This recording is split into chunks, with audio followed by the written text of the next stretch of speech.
quarta bhava é a casa de família e tem um planeta difícil aqui. Esse planeta está bem posicionado, só que pelo fato de ela ter nascido à meia-noite, que é justamente o inverso do meio-dia, quando o Sol está mais forte, ou seja, o Sol está mais fraco aqui, já seria um indicativo. Mas aí, em conjunção com o inimigo dele, aí impacta bastante, porque o Sol está sendo cercado por planetas maléficos aqui, né? Ou seja, desse lado tem um planeta maléfico, desse lado também tem um planeta maléfico. Então está cercando o Sol aqui. Interessante que ela fala na anamnese que aos 7 anos ela foi morar com a avó materna. Isso é uma coisa interessante. Quando o Shani está na quarta bhava, que representa pessoas idosas, né, pessoas que não pode isso, não pode aquilo, e ainda tem o Budi, que representa a criança, a infância dela, nesse caso realmente teria muitas limitações na infância e na casa, porque a quarta representa a casa da família, o Budi representa a infância, e o Shani representa as pessoas mais velhas, né? As pessoas idosas, pessoas que limitam, que causam muitos impedimentos e limitações.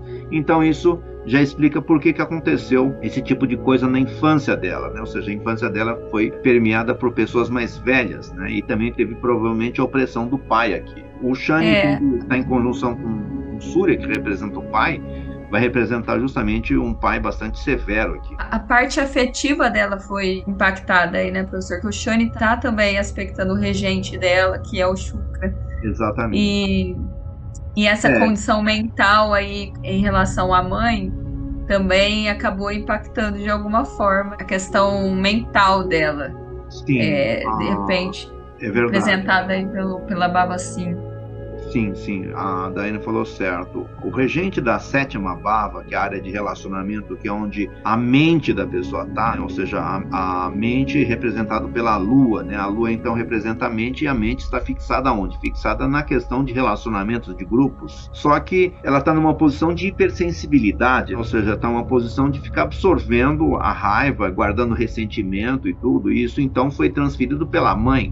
Não que a mãe tenha alguma coisa a ver com isso, mas naturalmente tem que ter uma origem genética, né, que nesse caso foi a origem da mãe. Então, naturalmente, isso é projetado na área de relacionamento, né? Ou seja, ressentimentos da mãe e com a mãe foram transferidos para a área de relacionamentos. Aí pode entender que ela, de repente, ela pode experienciar essas questões de problemas em relacionamento por essa sensação gerada ali. Shukra, na 12ª de Chandra, por ser o regente dela, tá num Rashi de Tula, numa bhava que é de problemas.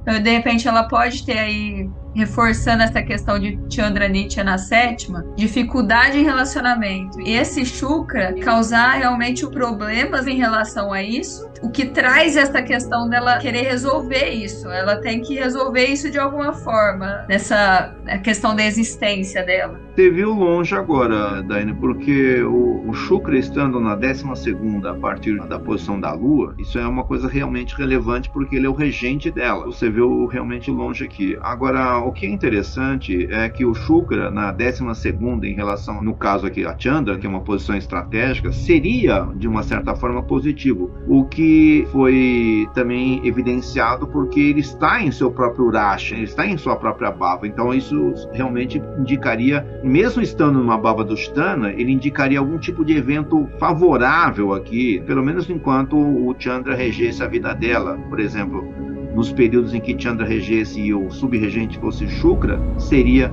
provavelmente favorável, coisa que vai acontecer em breve, né?